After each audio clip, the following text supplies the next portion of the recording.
Okay. And how many people are .NET developers? Awesome. How many people here thought they were here for a SharePoint talk? No, okay, good. There's still time. You can go to the next one.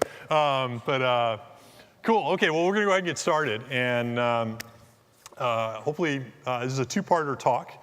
And so hopefully we got lots of content packed in here over the next kind of 2 sessions. And the talk's basically called Building Real-World Cloud Apps with Windows Azure.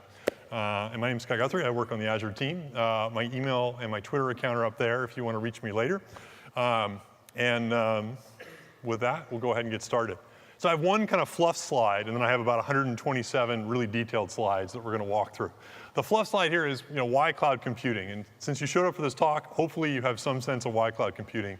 But at a high level, kind of the thing I think is exciting about cloud computing, and I was talking to some folks earlier today, is the fact that it really enables a whole bunch of new scenarios as developers, and really enables us to build apps that can reach more people, can do a heck of a lot more stuff, and ultimately, hopefully makes our jobs really fun.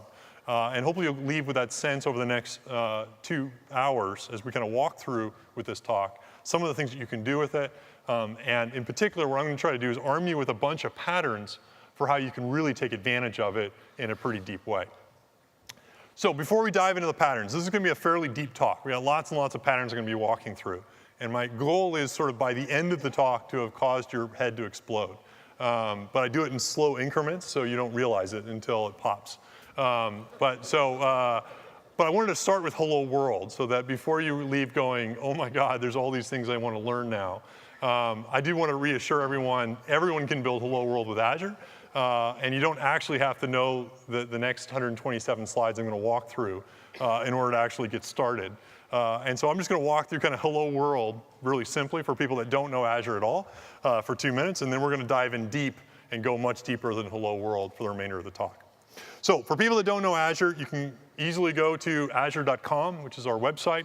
You can sign up for the free trial. If you're an MSDN customer, make sure you enter the same Microsoft ID that you use with your MSDN account. And then you get up to $150 a month of free Azure resources for everything forever. And so if you're an MSDN customer, you can use all the dev tests you want on Azure, up to $150 a month for free. And then you can pay anything on top of that if you want to use even more resources. And you get still a huge discounted rate for anything you use above that. So you can sign up really easily. Once you're in the system, you'll go to our Windows Azure administration portal, which is kind of your one-stop shop for creating any type of resource. Tomorrow in the lock note, I'll show creating a virtual machine, so I'm not going to show that here. Instead, I'm just going to show a very simple scenario if you're an ASP.NET or a .NET developer to take advantage of, which is just go ahead and create simple website. What would you like to call this? TechEd Australia, okay. Very creative. So we're going to go ahead here. We're creating a new website. I can choose different parts of the world that I want to run it at soon. Hopefully, I'll be able to pick Australia from that drop down. We have 2 new regions opening up here in Australia you'll be able to take advantage of. This website now, though, is created. I can drill into it. I can see some information about it. Since no one's actually deployed anything into it, I'm not seeing any charts on here because I don't actually have any usage.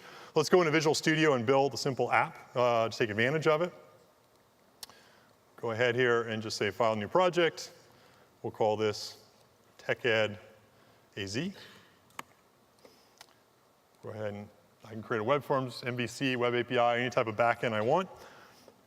And I can then right-click, hit Publish.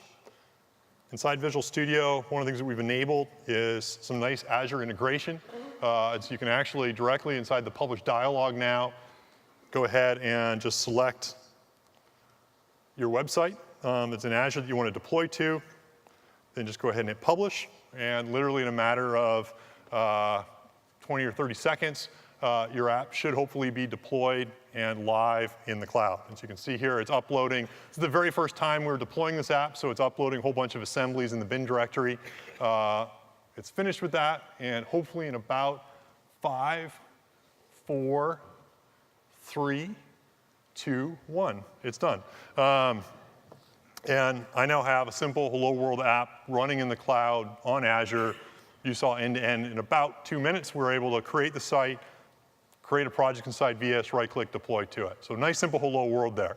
And so as I scare you with more and more stuff and patterns as we kind of continue, I want to make sure you can always come back and say, wow, getting started is easy, because it is. And basically, if you're an ASP.NET developer, .NET developer today, the entry bar in order to start using the cloud is as simple as I just showed.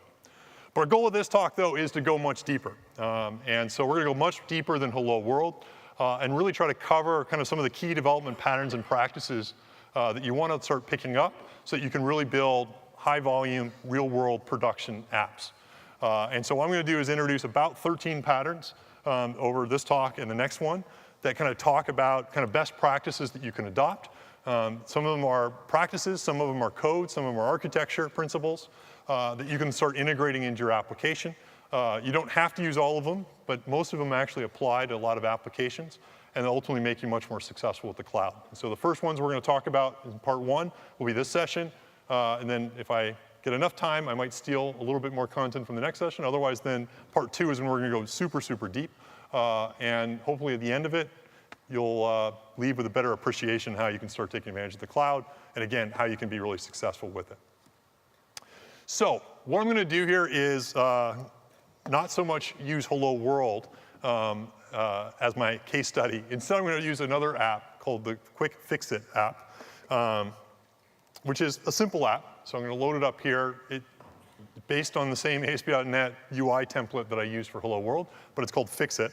And what it lets you do is create a new Fix-It request, or think of like a ticket for someone inside your organization if you want them to do something. And so I'm going to log in here, and I'm using just Forms Auth here, and now I can create a ticket.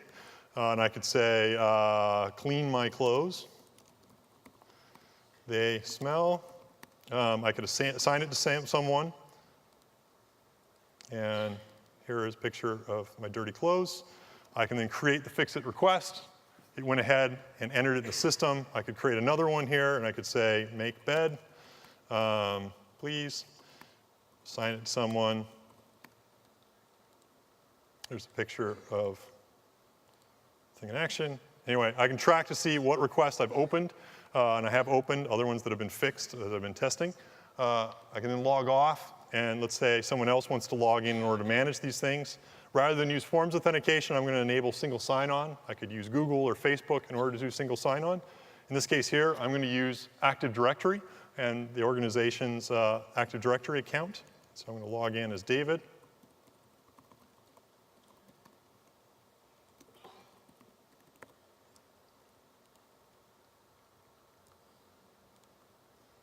And now David can go ahead and see, here's all the tickets assigned to him.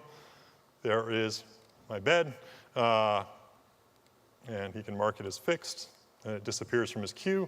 There's my clean clothes, or dirty clothes.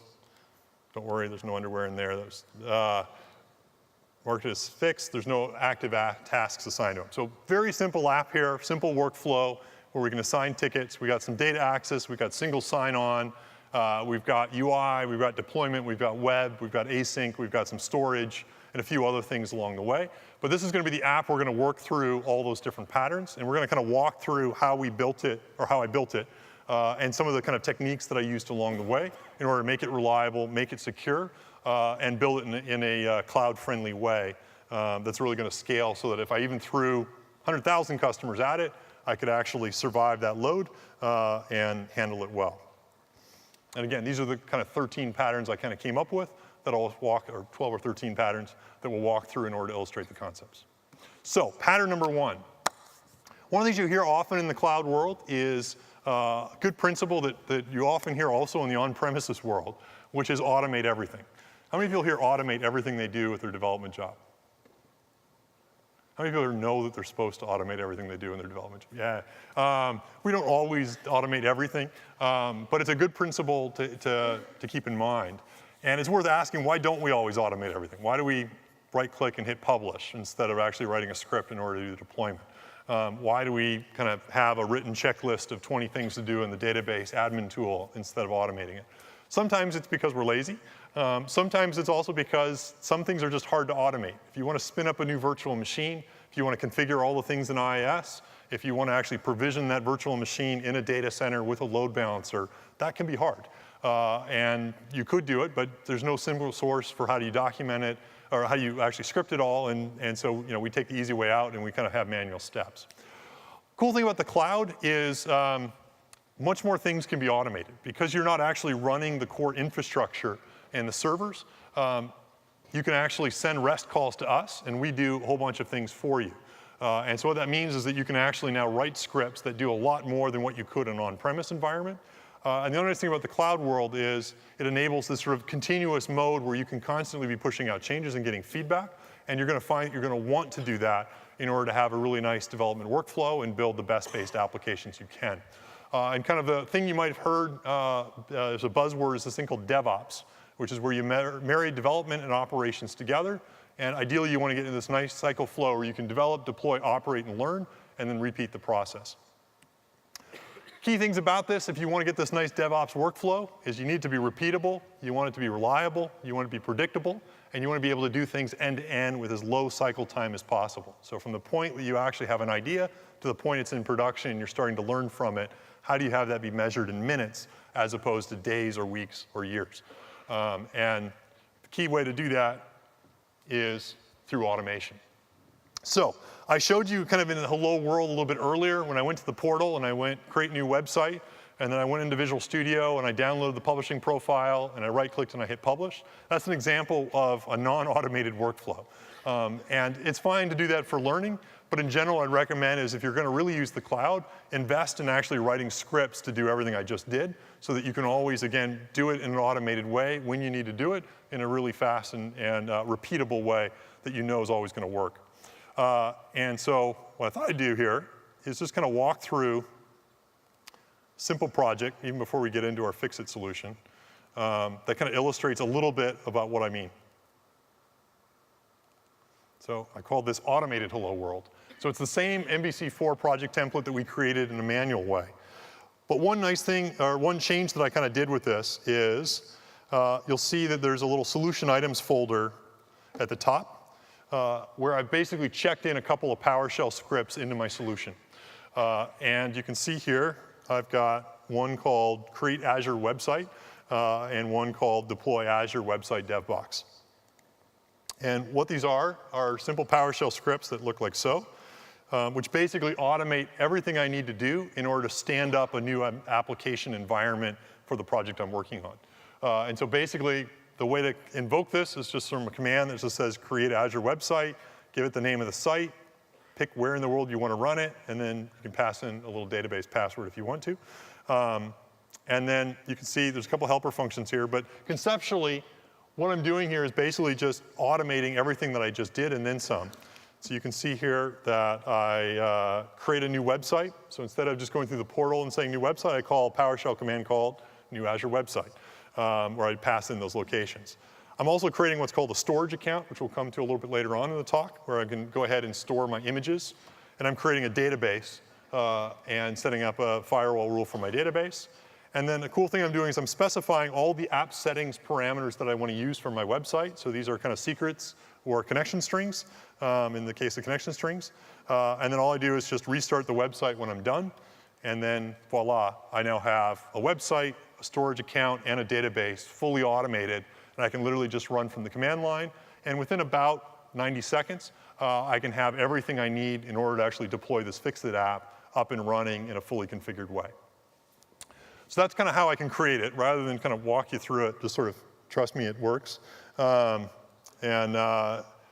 next thing I want to show, though, is once I've actually deployed this environment, or created this environment, how do I actually then deploy an app into it? So again, once I create it, I could right-click and hit publish every time like I have.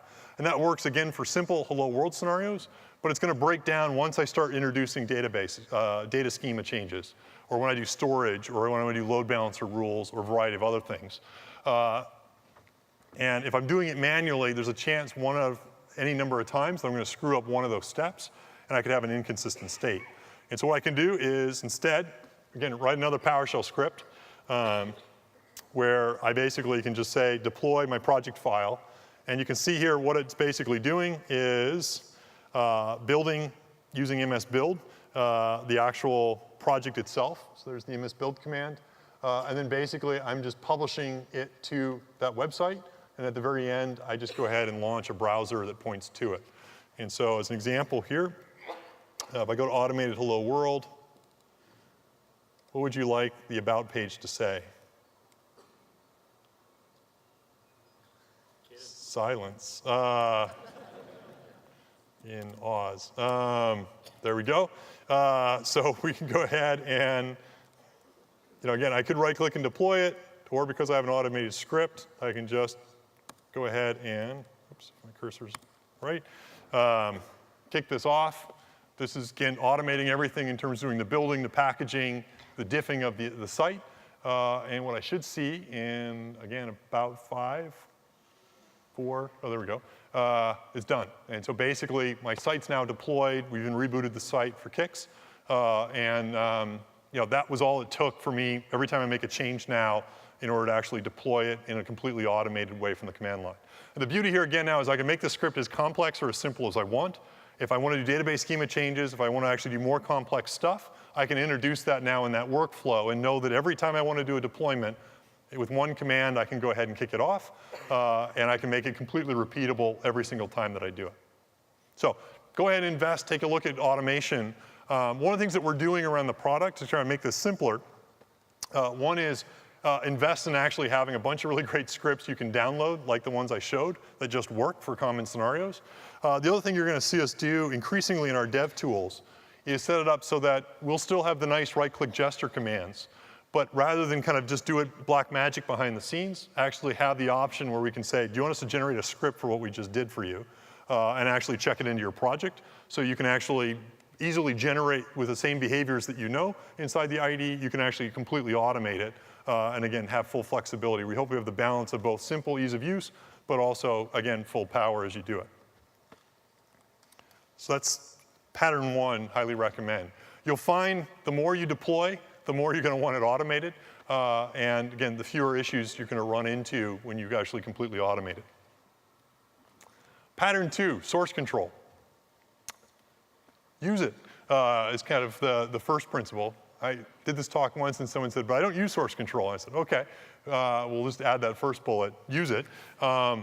But a couple of things you want to think about then in a cloud world that are pretty important, which is how do you take source control and make it a core part of your workflow as you do your developments and as you kind of do your DevOps workflow.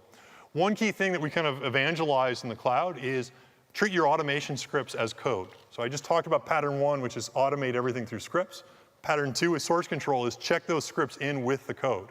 And the beauty there is now you can version your entire solution, both the actual code behind it, but also all of the automation scripts necessary in order to kick it off, deploy it, and run it. Make sure you parameterize all your automation scripts. Don't check in secrets or hard-coded locations. And make sure that as you kind of structure your source control, that you really do it in a way that you can enable kind of a clean DevOps workflow. What do I mean by that? One of the common things that in a cloud world that you're often wanting to do is be able to kind of ship features fast, but also be able to react to feedback much faster than you would necessarily in a product package-based world. And one of the things you want to think about as you kind of start a project in the cloud world is can you structure your source branches to enable that? This is a kind of a common, for very large teams, often to kind of do a pattern here where they have a master branch, where in the master branch you basically have the source control for what is live in current production. So this is actually what is live inside the cloud. And then they might have a staging branch, which is basically the bits that are about to be live, that you're doing final testing. And then have a development branch where you're actually doing your feature development and iterating on it for development. If you have a small team or just yourself, just have a simple development branch. But if you have a larger team, you might also have sub-branches where you have different developers working on different features. And basically the workflow, check it into development, put it into staging, put it into master. And know what each branch's use and kind of value is for. One thing that's nice thing is, can you make a quick fix? And so one of the things to think about again in the cloud world is when someone reports there's an issue, how quickly can you react to it?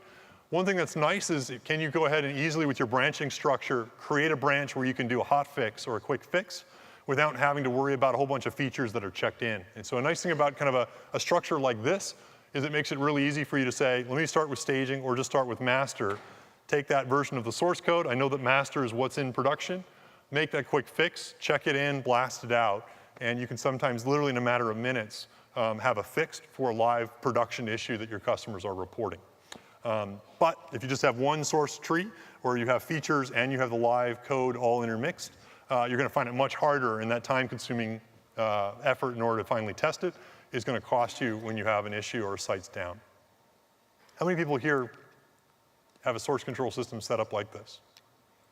Cool, good. You're on your way. You can do this with any source control technology. One thing that people often are turning to is kind of a distributed source control based model, something like Git or Mercurial or other kind of techniques, partly because it allows you to very easily create branches on the fly, and it allows you to kind of work with different branches in a fairly agile, flexible way. How many people here are using Git? Cool. How many people are using Mercurial? How many people are using TFS? Great. So one of the things you can do with the new version of TFS, the new version of Visual Studio, is we're actually adding Git support to TFS.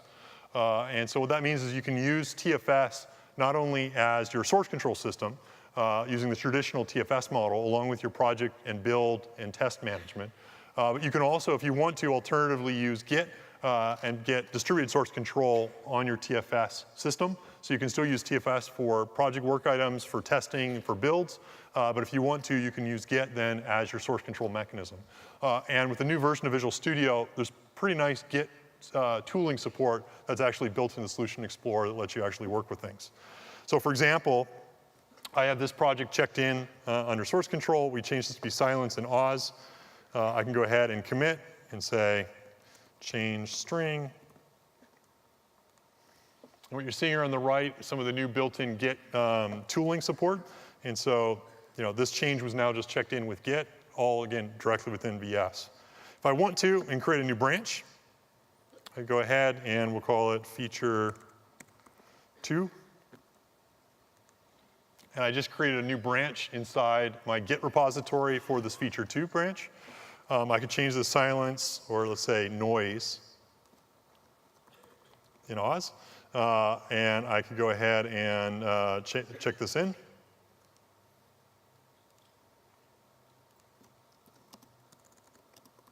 New string. There we go. I now have 2 changes. And you can see here I can basically flip between my branches and see my source code changing in real time as I actually do that. And so it makes it really easy for me to basically create a branch, work on a fix, go back to my master branch, compare them. If I wanted to, I could go ahead and, oops, let me go back to the other branch.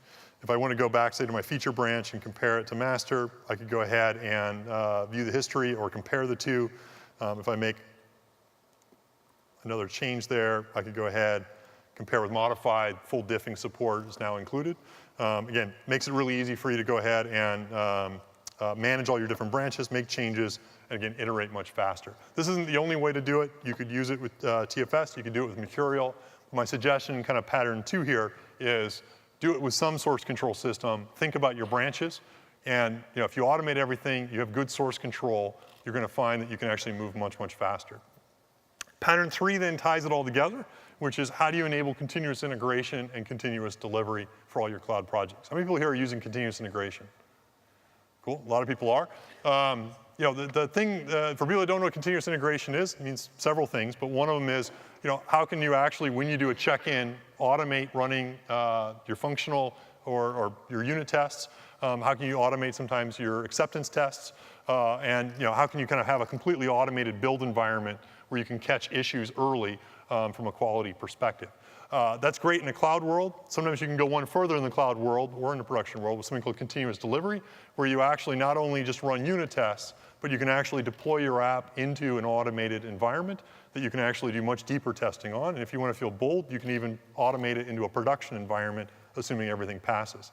And so typically what I'd recommend just from a patterns perspective is make sure every time you check into either development, staging, or master branch, have a continuous integration system set up. Make sure you're running your tests, catching any issues as part of check-in, and that you're doing a build.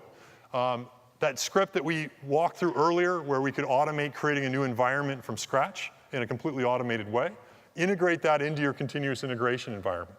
So every time you do a check-in, don't just run your unit test in memory. Actually go ahead, reach out to Azure, create a fully automated environment that represents what your application's ultimately going to run, deploy it into that, and then run your acceptance tests against it. And then when you actually want to deploy your master, you can either do it automatically if you feel bold. What we typically see then is there's some human being that needs to push OK before it actually goes live. But again, make sure you're automating everything, tying it all together. And that way, every time you make a change, you can have confidence, you can check it in, run your tests, and know that within minutes, you can have it be live in production. And if there is an issue, or if a customer reports an issue with that build, you know you can react super, super fast. And the more agility you have here, the more, as we kind of go into the deeper patterns, as you start kind of trying to figure out how do I make sure that I can handle different loads or different scenarios, the more agility and the more flexibility, and frankly, the more fun you'll have with the cloud. So invest up front in doing some of these things, and you'll be a lot more productive. One of the things we're trying to do with Azure, and you're starting to see it now, but you're going to see it even more over the next 6 to 8 months, is enabling you to kind of have an environment like this stood up in basically no time at all. And so we're working very closely with Visual Studio, and particularly the TFS team within it, so that tfs.visualstudio.com is basically an online TFS that you can take advantage of.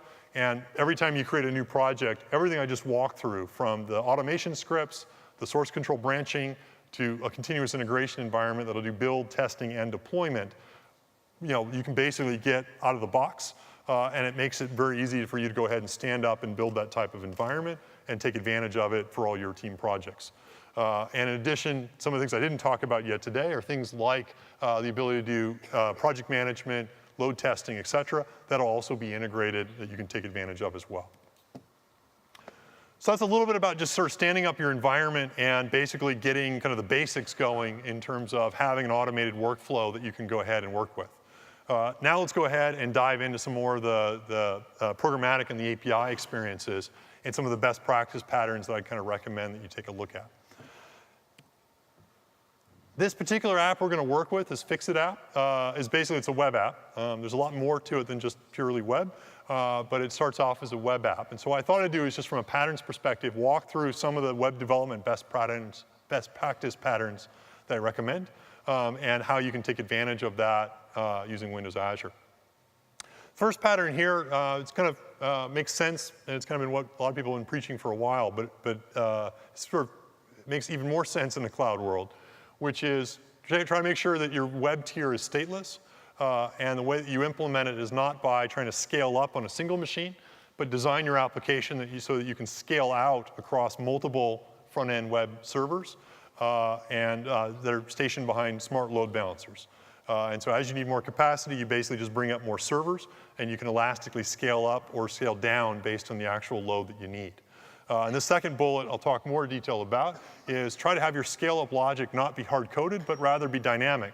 So you can literally watch your actual real-world usage, and only as you need more capacity do you actually add more servers into the farm, and then when you don't need it, you can pull it back. And the cool thing about Windows Azure is we make both of these bullets now super, super easy for you to do. So we'll walk through about how we do that. Way that I'm using for this Fix-It application, there's a couple different ways you can deploy a web app. You can deploy it inside what we call a virtual machine, where you manage and configure IIS, and you own everything inside that virtual machine. We have a programming model we call Cloud Services, which is kind of our historical PaaS-based programming model. It's very, very powerful and lets you build a variety of different types of apps. We also have what are called websites, which is optimized for building web-based applications. That's what we created when I went ahead into the portal and created a website and deployed to, and that's what, when I hit that automation script, I was actually deploying through. And it makes it, again, really easy for you to go ahead and build a web front end that can scale from one to many different web servers that you can deploy to. So what I want to do here is just spend a little bit of time walking through architecturally what happens when you use it and some of the benefits it provides, and then we'll kind of walk through how we're actually using it with this Fix-It application.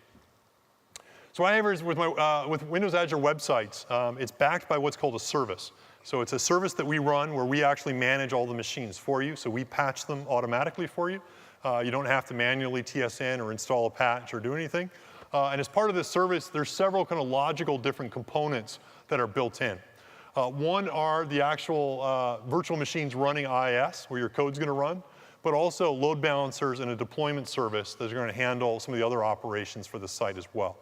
And so when you're a developer and you go into the portal or you use Visual Studio and you want to deploy an app, basically you fire a command to our website service, to what's called a deployment service. It's now going to go ahead and take your app code and deploy it on some virtual machines that it has on hot standby that already have IIS loaded. Then your app is basically loaded within them, at which point customers can go ahead, type in the URL of your application. The DNS will come to us. We then have some built-in load balancers that are kind of smart load balancers standing in front of those web servers, and they'll automatically route that request to your application. You send back HTML, the person sees it. So very simple conceptual model. What's nice about the website model is if you send a lot of requests, the load balancers are smart. We can actually fault in new load balancers on demand, and they can distribute the load across any number of virtual machines that are actually running your web application behind the scenes. What's also nice about the website model is that if you ever have a failure of a machine or you have unhealthy code running inside that virtual machine, the model's smart enough that it'll actually spin up a new virtual machine automatically, and the load balancers will immediately start sending traffic to it, and they'll no longer send traffic to the unhealthy machine. And that firing up the new instance of the virtual machine typically happens in a matter of a few seconds. So you don't have downtime, and your app can be very agile in terms of how it handles load and how it responds to kind of external events that are happening to it. And so that's kind of nicely all built into the system. And so when I created that website and deployed something to it in the hello world, that's all running on top of this infrastructure, again, which is really powerful. What's nice also about websites is we now have built-in support for what we call autoscale. And what autoscale lets you do is it allows you to say, rather than have a fixed number of machines that are always running, why don't I have a dynamic number of VMs that are running on my web tier based on the actual usage and actual how often they're being used. And I can dynamically scale up or scale down capacity based on what I actually need at any particular moment in time. And the nice thing about autoscale is it's really easy to set up. It helps you save a heck of a lot of money, because it turns out most times you're not actually running at 100% of your utilization of your servers, and it's really easy to set up. And so let me just walk through some of those features. How many people here are using autoscale today with Windows Azure? Okay, only 5. The test is at the end of this until I get a lot more. So let's take actually this TechEd AZ site that we actually just created and actually walk through what that looks like. So this is that TechEd AZ site. This is the Hello World site. You can see we got a little spike. Looks like a few people in the audience hit it. And I can see my real world traffic here. Now right now it's running, it's called a free configuration. So it's actually not even running on a dedicated virtual machine. I can change that though by clicking on the Scale tab here inside the portal. And you can see, actually no, it is running in standard mode. So it's running on a virtual machine right now, but it's running in a single core small VM. And you'll notice it's only running one instance. So it's only one virtual machine that's backing up this website, which is probably fine for right now since it's a Hello World app. But if I wanted to, I could scale it up. So I could say, actually I want to run on 4 instances. And all I need to do is hit save, and in about 30 seconds, I'll have 4 virtual machines with my app deployed on it that are full-time dedicated just to my apps that I can then go ahead and handle a whole bunch of load against. And that's kind of what I call static scaling up and down, where you're basically hard coding in, go to 4, go to 2, and you're being very precise about how many machines you want to run. What's nice about autoscale is you can, instead of saying scale manually, you can just go ahead and say scale by CPU utilization. And what I can do now is I can say I want to run between 1 and 4 instances. So if I need all 4, I can get all 4. But I want you to be smart about whether or not I'm running 1 or 4 or 2 or 3, depending on actually how much usage my app is really getting during the day or during that particular point in time. And what this next slider lets you do is actually say what percentage CPU do you want to target as the average utilization across your pharma machines. And so what I'm doing here is saying I want to run up to 4 VMs and down to 1. And what I want you to do is if the CPU ever goes below 31% for a few minutes, I want you to automatically start shutting down VMs until I come back in the sweet spot of 31 to 72%. If I ever go above 72% on these virtual machines, meaning my site's starting to get hammered, automatically inject a new VM into the pool automatically until, again, we go back in that sweet spot of between 31 and 72%. The beauty here then is I can always keep my app healthy and my load doing well, and I'm not having to pay anything if my app is not getting hammered at any particular point in time. But if I get slashdotted or I get Twittered or Reddit, pick whatever social media network that's going to drive a lot of traffic, I know that I have enough capacity so that my site's not going to be down and my customers won't be upset. And all I need to do is hit save, and it'll automatically take effect. And so literally, in a matter of moments, I can go ahead and do it. Now, before I do that, though, let's do one more thing, which is this is nice because I've set up auto-scale rules. So it's nice in the sense of it's going to vary between 1 and 4. But I might want to have a little bit more granularity, a little bit more control over this, because, and we have this new feature that we just updated Tuesday called Setup Schedule Times, which lets me do it. And what this lets me do is say, I'm going to create these rules, but rather than have the rules just be constant, I can go ahead and set up different rules depending on the different times of the day or the week that it's in. So I could say, let's actually have different rules depending on whether it's the day or the night. And if I wanted to, I could even have different rules depending on whether it's a weekday or a weeknight. And I can define when a day or night starts. So I'm going to say the day starts at 6 a.m. and ends at, let's say, 10 p.m. And I can even pick the time zone for when I actually care about. Hit OK. And what you can see now is I can actually now change my rules based on whether it's daytime. So for the daytime, which is where I think I'm going to get most of my load, I'm going to say I want between 2 and 7 instances. And at nighttime, I want you to be able to go from 1 to 4. And so that way, I don't have 2 machines running. If need be, I can cycle down to 1 and save basically 50% cost. And now all I need to do is hit save. And again, in a matter of about, there we go, we're done. I now have auto scale set up on this website. I'm going to dynamically scale up and scale down my web tier based on the actual CPU utilization of my web servers. And I'm going to vary it depending on whether it's during the day or whether it's during the night. And one of the cool things you'll see here at the top is we actually will tell you in real time how much money you're saving. And so you can see this simple rule that we set up. If you assume that sometimes I do need 7, it's going to save us up to 85% off of our bill because now I need to run on far fewer infrastructure during peak times. And as we get real load and actually start seeing the auto scale rules, we'll actually even tell you that on your bill how much you're saving as a result. So you can actually measure it. And when people often ask me, why go to the cloud? Does it really save you a lot of money? It's features like this that actually transform a bunch of infrastructure you have sitting around running at 20% into a huge amount of savings that you can start to leverage, and as you saw, in a really easy way.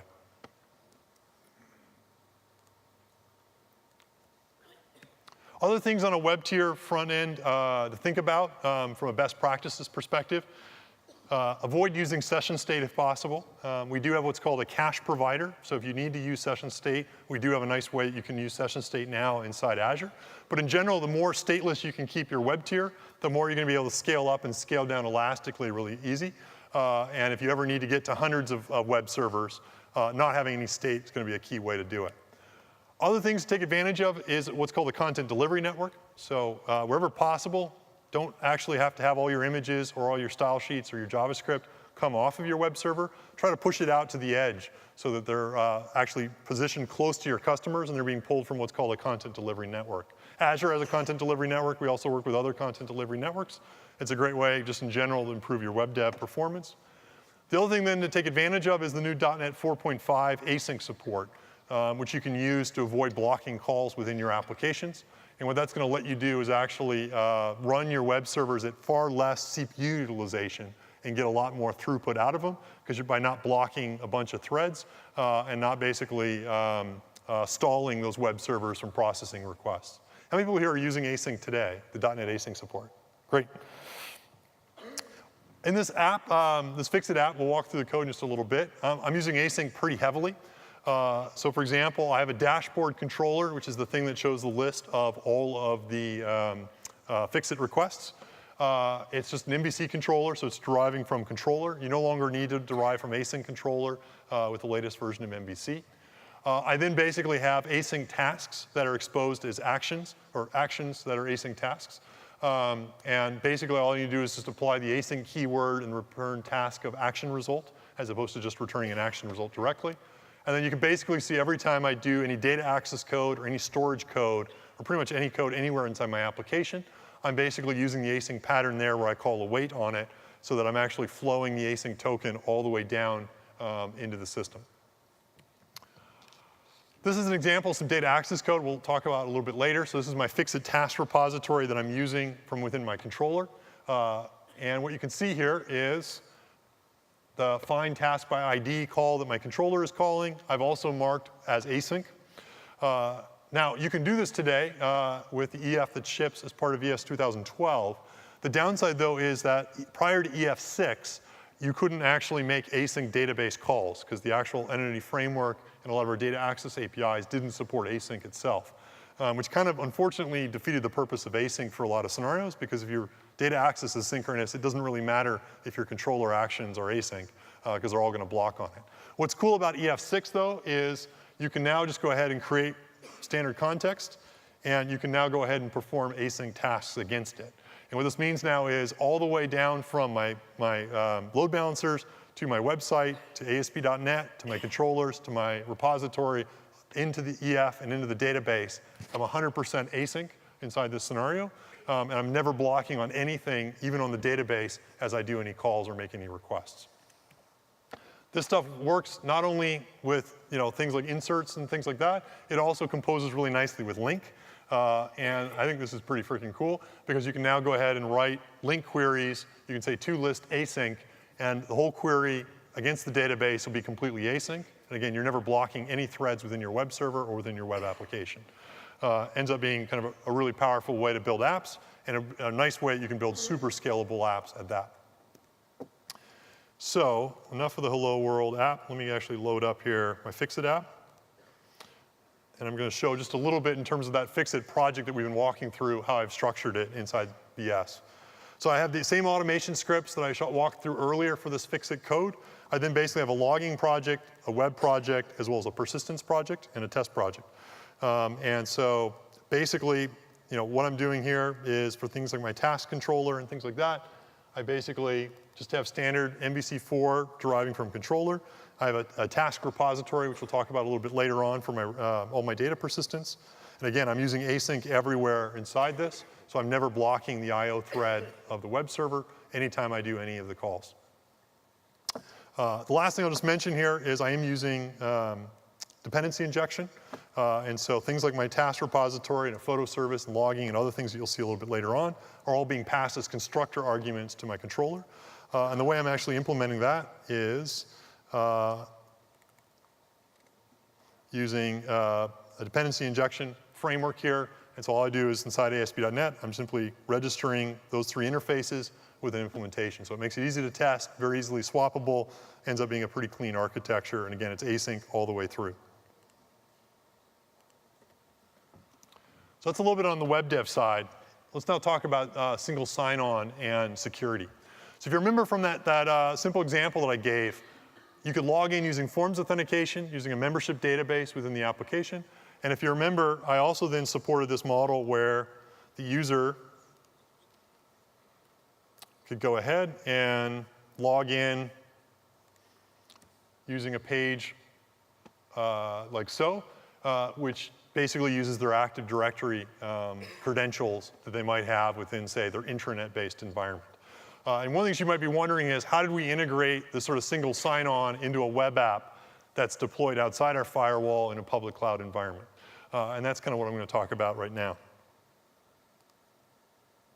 And the way we did it is through a service we call Azure Active Directory. So it's a built-in service of Windows Azure.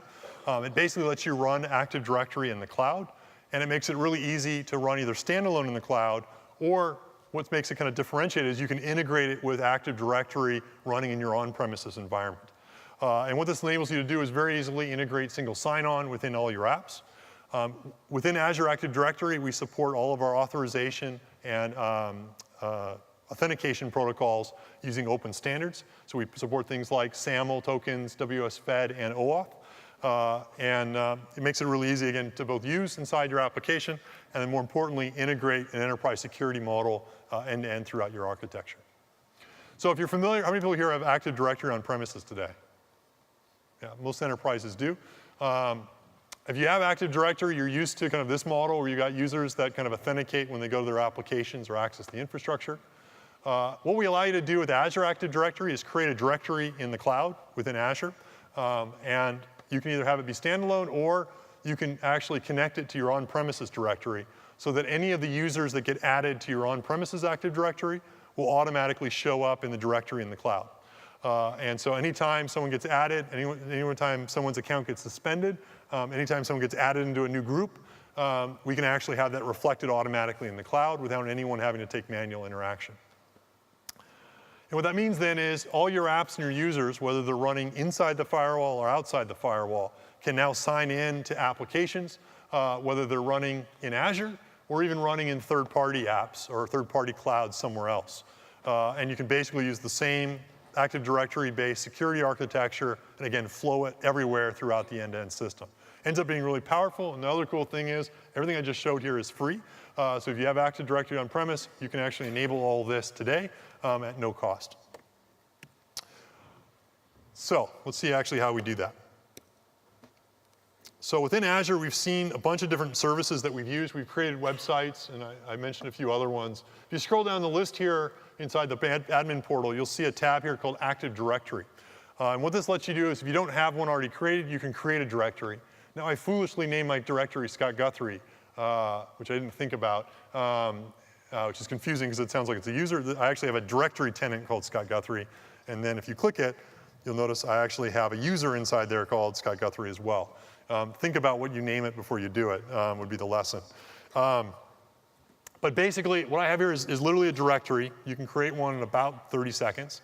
And then you can map and add users into it. And so you can basically go in here and you could add a user and give it whatever name you want, hit OK, and it'll actually provision a new user into the directory tenant. And then once you have that, they can sign in and actually do all the standard stuff that they would normally do. You can set up different domains. So right now, I just have scottgu.onmicrosoft.com. What you typically want to do is have your own vanity name. So you could have mycompany.com instead. And basically, the admin portal lets you walk through a process for how you map your DNS name to it. And then what you'll see, and we'll talk about it in just a second, is this tab called Applications, where either an administrator or a developer can go ahead and register applications with a directory which enables single sign-on for them. What's cool about these applications is you can enable it both the custom apps that you build, so for example, an ASP.NET app, which is what we're going to do here. You can also go and browse a directory of SaaS-based solutions out there. So if you want to, for example, enable GitHub, you could enable single sign-on with that. If you wanted to enable, let's pick Salesforce.com, you could do that as well. And basically, you can walk through this wizard and now enable single sign-on to any of these third-party SaaS solutions, many of which not running in Azure as well. So it's powerful both for custom app development as well as just to integrate with existing SaaS solutions that you might already have. There's also then this directory integration tab. And what this lets you do is, rather than just sort of define this directory and manage it in isolation, it lets you connect it to your on-premises corporate environment. And once you do that, then any of the users in your on-premises environment will show up here and vice versa. And you can basically manage a single security architecture for your entire organization. So how do you do that? Well, basically you click on in that tab, and then you download a tool that we link to. And basically what you do is you run this tool, this little utility, on a domain controller. You do it once. You hit yes. You type in the user, the admin credentials, and then basically you say enable password sync. And this will then now update your directory controllers, your domain controllers, so that they'll now automatically keep their directory in sync with Azure AD in a secure way. No passwords are transferred, it's all hashed. But it basically now means that anyone can sign on to Azure Active Directory. Any of your corporate users can sign on to Azure Active Directory and now authenticate to the applications that you go ahead and build inside the cloud with it. So how do you do that? Well, it's pretty easy. If you're using the new VS 2013 and you have the latest version of ASP.NET installed, setting up your application to enable any of these users to do single sign-on really couldn't be much easier. You basically just create your new ASP.NET app, click this little change authentication button that's now built into the new project dialog. Click the organizational account radio button and then just enter your domain, and you can control whether you want single sign-on access or if you want to build a SaaS-based solution where you let multiple enterprises log in. There's also a little drop-down option there that you can select. Hit OK, and basically within about 10 seconds, you now have a Hello World ASP.NET app that has integrated single sign-on for your enterprise that you can now deploy anywhere in the world and enable any of your customers running inside a firewall or outside the firewall to sign into it using their enterprise credentials. So really easy, really powerful way that you can start to actually now deploy applications outside the firewall, running as websites with auto scale, so even line of business solutions, but still maintain the same enterprise identity system that you're using today on premises. Pattern 6. So I enabled single sign-on, we got web dev. Let's now talk about data. So obviously with any real app, you're going to tend to actually save a lot of data. And one of the things you want to figure out in the cloud world is going to be where do you want to save it. And we have a variety of different options that you can take advantage of within Windows Azure. One key things I kind of try to call out a little bit on this slide is there's no real best answer for how to store data. I think for a lot of us, we've come from a world where a relational database is obviously the place that we store data. We have relational databases inside Windows Azure. We're going to use a relational database for part of our application here today. But if you're building a high-scale application, or you're building an application where the model doesn't perfectly fit the relational world, you might find that a relational database, in fact, is not actually what you want to use. You might want to use something like a NoSQL solution, or what we call blob store, which lets you actually handle much more unstructured data and work with it as well. And what's nice about Azure is we have all these different options built in, so it's really easy to do any of these things. What I'm trying to kind of call out here on this slide is think about your data story deeply before you actually do it, and really ask yourself, what are the types of things I'm going to do with this data, and decide what is the best approach to use for any particular domain that you're working on. Sometimes you'll find a compositional-based approach where you store some stuff in a relational database, some stuff in blob storage or a NoSQL solution, actually is the best bet. And that's, in fact, what we're going to do with this application in a little bit. And you'll find it works really well with Windows Azure. So in terms of built-in data storage mechanisms that are provided as part of Windows Azure, we got a couple of core ones provided as part of the core platform. We have what's called a SQL database solution, which basically, as you might expect, is like a SQL database. It's a relational-based story that you can use, keys and all the standard relational SQL query knowledge that you've built up over the years. But you can run it as what's called a service, which means that you're not having to spin up your own virtual machine and manage it. You as a developer can just say, I'd like a database. I want it to be of this size. And we actually handle all the kind of more DBA-like activity behind the scenes in terms of patching the VMs where the database is running, doing backups, and a lot of the other standard stuff for you.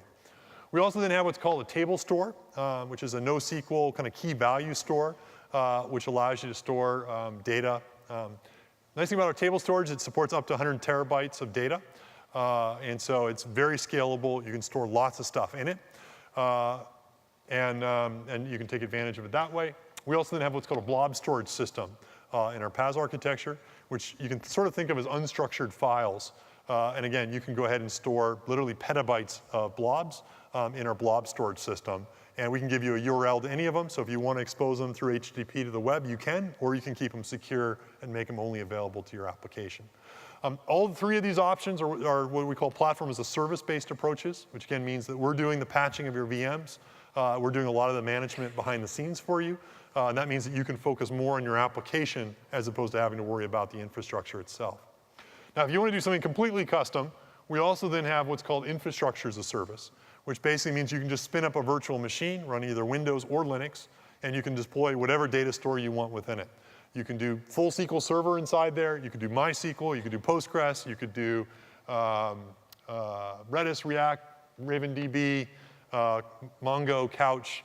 I'm sure I missed a couple, but you can basically run whatever data store you want within there. This basically gives you the flexibility where you can basically choose whatever you want. It does come with a little bit more responsibility, though, because you are running your own virtual machine. You got to think about backups. You need to actually handle patching of the VMs, and you need to make sure that if you're running a high availability environment, that you've configured it right. But it does give you full control. And the meta thing I want to share is with Azure, you can use all of these. You can use any combination of them you want. So it gives you lots of power and a lot of options to use. Here's a quick kind of checklist of things to think about as you're actually trying to decide which data storage option to use. Ask yourself, what's the data semantic? Is it relational or is it more unstructured in nature? How are you going to query it? Are you going to do big table scans? Do you want to be able to pinpoint things? Is it free text search? Make sure you understand how you're going to access the actual data. Are you going to project it? What's the scaling function? How do you want to manage it, et cetera? Those are just sort of some of the things to think about as you're kind of building your app. In general, there's no right answer. It's really going to be dependent on your scenarios. But if you ask yourselves these questions and actually write out the answers, it'll actually at least cause you to think about which option to maybe consider. For part one of this talk, we're going to use a relational database for some of our operations. And so on the relational database side, I could either run as a SQL database, which is our PaaS option, or I could run SQL Server inside an ISVM. This is a little bit of an eye chart, but if you download the slides later, it talks about the pros and cons of each. And so again, you have different options, and I've tried to list what are the pros and cons of each, and there's a nice white paper that you can read if you're actually trying to decide, do I want to use a SQL database as a PaaS option, or if I want to actually run a full SQL Server inside a virtual machine. This article goes into much more depth on it. So let me walk you through what I'm doing inside this application and kind of walk through kind of why I decided what I did. So I'm going to go back inside the Azure portal here. And again, you can see I can have virtual machines. So I can create a virtual machine and install SQL Server inside it. And doing that's pretty easy. I just type in a name, pick whether I want blank windows, or if I want, I can even have SQL pre-installed, or if I want to, I can also run Linux. Or in this case here, what I decided for this application is to take advantage of our SQL database platform as a service option. And to do that, I'm just going to go ahead and new data services and go ahead and say create new SQL database. And what this enables me to do is very quickly stand up a SQL database without having to think about the VM container it's running in. And instead, I can take advantage of our platform as a service model in order to actually manage it. So what would you like to call this database? Let's just create one for giggles. What was it? Silverlight. Oh, great. Okay. Silverlight lives. So we can go ahead and create this database. We can choose where we want to run it. I'm just going to run the East US. Quick question. When you create a database at work, how long does it take you to create a database? New database server. Go to the IT department and say, hey, I'd like one of those. Chop, chop. I'd like it in 5 minutes, 10 minutes, days, 2 months. Anyone beat 2 months? 6 weeks? Okay, that's about, it's about average. If it makes you feel better, when I ask my IT department, I want a database, I get the same answer. But in the cloud, things are different. So the nice thing with the cloud is you can go here, you can go ahead and say, I want one. You can hit the OK button here. And we're creating one. And what we should see, again, hopefully in a few seconds, there we go, our database is created. And so I think I hit OK. We'll go ahead and hit databases, Silverlight lives. I now have a new Silverlight lives database, fully provisioned, fully available for me to use, already done. What's even better is I can actually use the standard SQL Server Management Studio in order to administer it. So you can actually connect to it. There's the connection string. I can see a dashboard view, so I can see how much usage my database is actually getting. I can see whether or not I'm having deadlocks or failed connections directly within the system. If I want to scale it up, I can do that. So let's go from a 1 gig database to a 100 gig database. We'll hit save. 1,000, 2, 1,000, 3, 1,000, 4, 1,000, 5, 1,000. Oh, come on. 6, 1,000. There we go. We're done. 7,000. So it took 7 seconds to scale up the database to now be 100 gigs. And so that's kind of the power of the cloud world.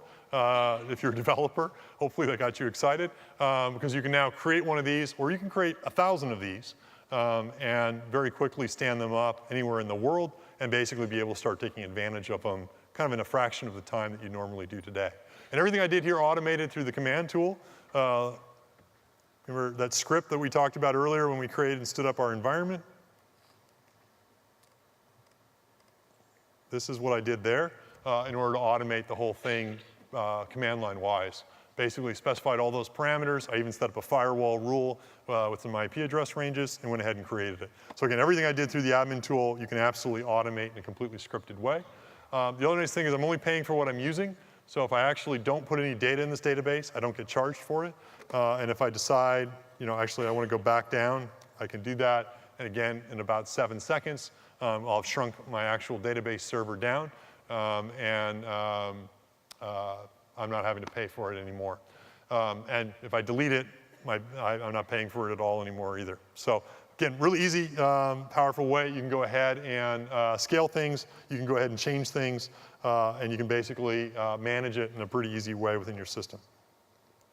Within our application then, I am basically using that SQL database for all my relational activities. So for this Fixit tasks, I have a notion of what I'm calling Fixits. And so if you go here to my persistence project, I have a Fixit task, which looks like this.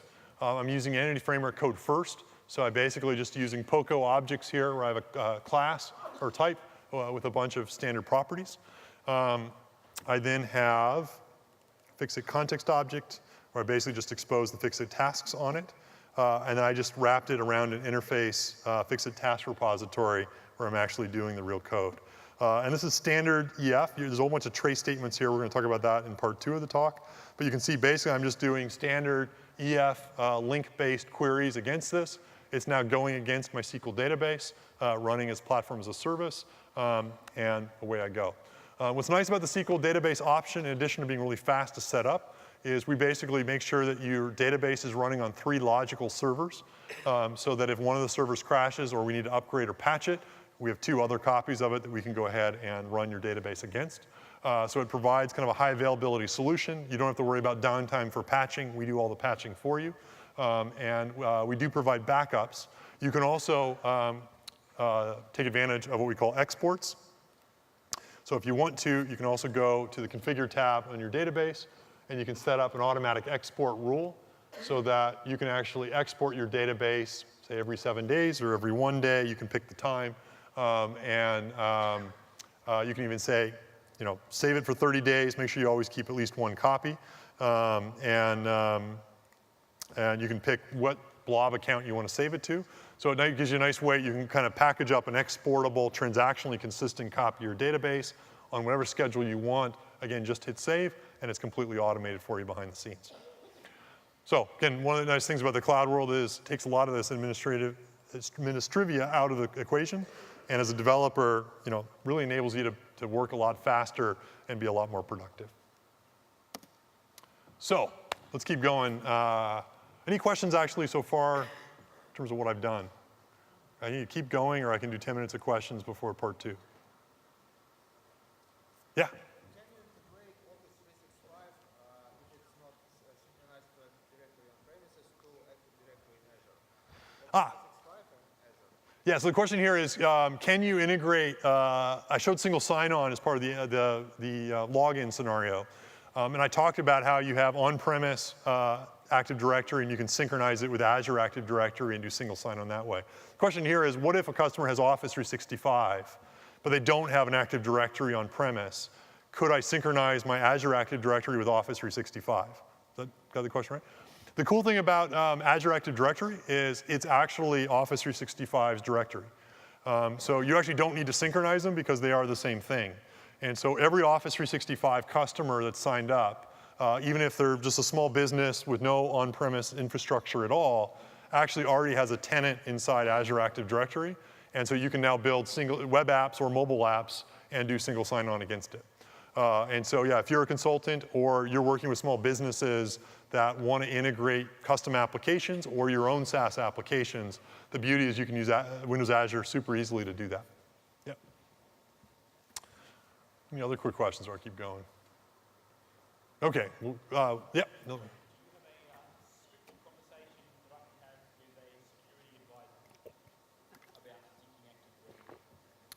Yes, so do I have a scripted conversation with a security advisor? Generally, I find security advisor conversations are never scripted, or they very quickly go off the script. But yeah, no, definitely, if you send me an email, I can put you in touch with someone if you want to have any questions about Active Directory and how that works. Yeah, we definitely have a lot of experts that can talk about that.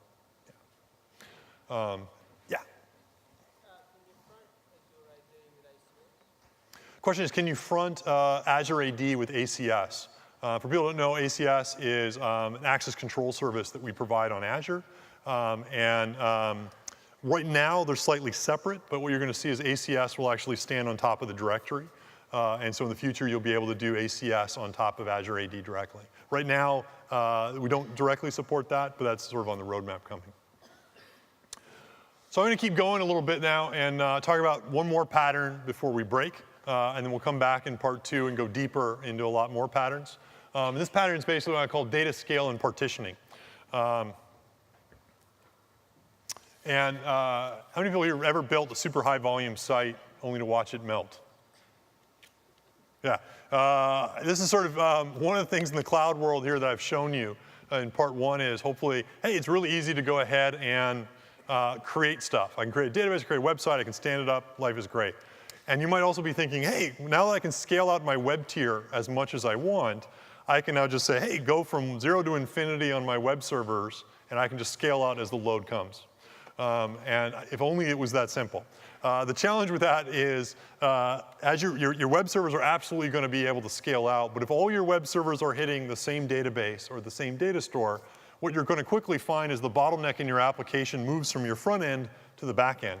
And in general, data tends to be one of the hardest things to actually scale within your overall application environment.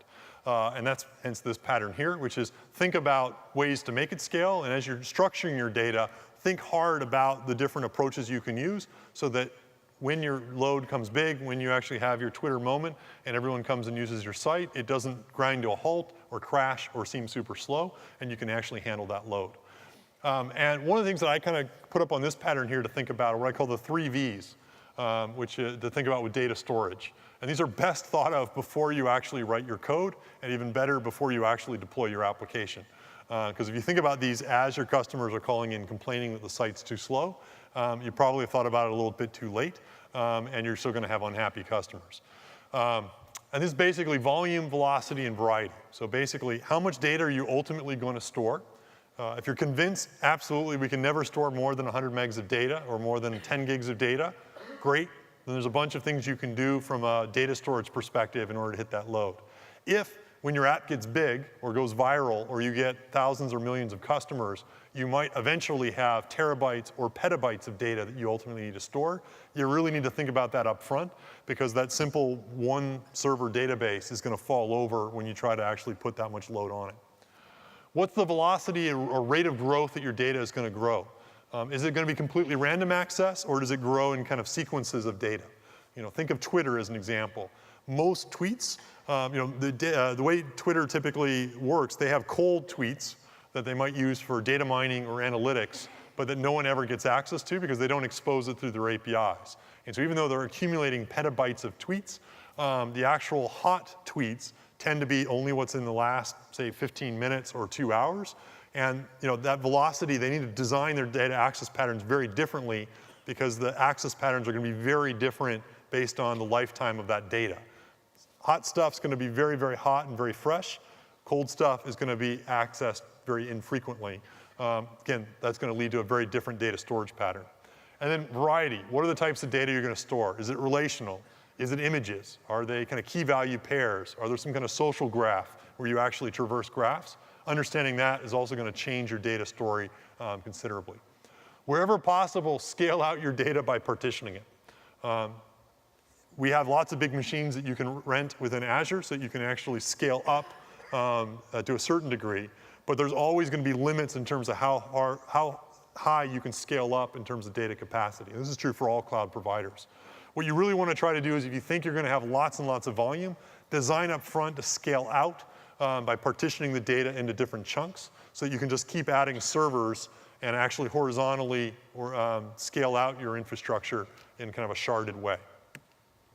And so what I thought I'd do is just walk through a couple patterns here, and then in the app, we're going to go ahead and update the app in order to take advantage of them.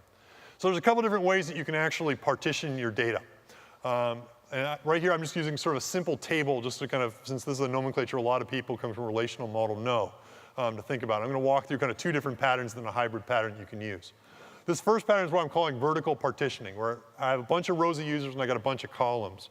What you can do is, rather than stick this all in one data store, with vertical partitioning, you can pick some subset of the columns and store it in one data store, and then you can have some subset of the other columns and store them in another data store. So for example, here I could say, hey, things like last name, email, username, we're going to stick this in a SQL database. And things like a picture or a thumbnail picture of the person, I'm going to stick in a blob store. And the benefit there is blobs are really good at storing lots and lots of big-sized data in an unstructured way. SQL database is really good on querying. This is an example, again, of vertical partitioning. Another approach, which probably people have heard the term sharding before, is where you actually partition it based on kind of a horizontal pattern. So instead of partitioning by rows, instead go ahead and partition by columns, where I might go ahead and say, hey, people that have a last name that starts with A, go to one database. People that have a last name that starts with C, go to another database. M, go to another database. Z goes to another database. And you're basically partitioning your data by scattering it across multiple different data stores, depending on some key or some value. I'll warn you, that's a very naive access pattern. Don't do it that way, because it turns out a lot more people have last names that start with C than they do with Z, typically, in most parts of the world. And so you can end up, if you have a sort of naive pattern, you might still end up sending 80% of your users to one data store. And so, there's a variety of more advanced techniques, and I'll link to some of them at the end in the appendix, that you can use if you want to take advantage of this type of approach. But conceptually, this is where you're splitting your rows logically across multiple data stores. And then the other approach you can then do is, and what most big sites end up doing, is some combination of the two, where you vertically partition some of your data and you horizontally partition some of your data, and you can actually distribute it across multiple different data stores using whatever different pattern that you want within it, and whatever key value pattern that you want. And so when you hear about these large sites, whether it's Facebook, whether it's Twitter, whether it's Office 365, they tend to be using some combination of all of these patterns in order to partition their data up front. Key lesson I'll mention, it's a lot easier to partition your data before you actually have users jamming data into it than it is once you go live. And there's folks here from our advisory team, I noticed in the audience, they basically get called about once a week from a big customer that went, oh my God, we've got a problem. Our app is lighting up, we're getting all these users, and we just realized we're gonna die in about 2 weeks when our data store is filled up. And we basically fly these gentlemen around the world, and they kind of parachute in and they help rewrite and re-architect. Most times it ends in a happy way, but sometimes if you've got a really busy app with a lot of usage on it, it's almost impossible to partition without some downtime. And often, if your business logic is scattered all over the place, it can be really hard to partition, period, once you actually have the app built. So wherever possible, think about this up front. Remember those 3 V's, and design your application as you're writing the code to be partitioned, and you'll find it's really, really easy. Even if you're not entirely sure that your app is going to scale out big, you can always go ahead and take advantage of this approach, hash it and partition it this way, but stick it all in one database, and then just change the hash key later so that you actually partition into more databases, but at least have the architecture set up so that you can do that at a later point if you go big. So that's a little bit on data storage. We're going to walk through some of these partitioning. What we're going to do in part 2, we actually got through this part in part 1. I'm going to do a quick break here since I think we got about a minute of questions I'll do, and then we'll do a break. Introduced a little bit some of these patterns here. Part 2 is we're going to go even deeper. I'm actually going to take our data model that I started off with a SQL database. We're going to partition it so we store the images that we upload as part of our fix-it tasks into what's called blob storage. I kind of walk through how we do there. I'm going to talk much more about how to design to survive failures and be able to handle a world where we might have crashes, where services that we depend on might go down. Key part of that will be monitoring and telemetry, and we're going to talk about how we introduce logging as well as outside-in monitoring agents that can actually look at our application and give us heads up when things are going wrong and help us pinpoint problems. We're going to talk about what's called transient fault handling. So this is how, when you're depending on a resource that sometimes has glitches, a connection occasionally closes on you unexpectedly, how do you handle it in a graceful way?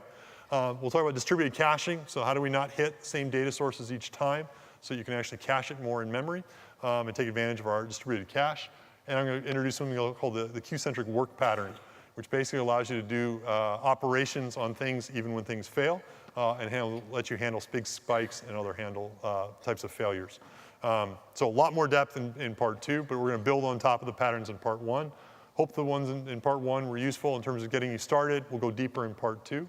Hope to see you again. I think in about 15 minutes we have a break, and we'll start in part 2 and keep going.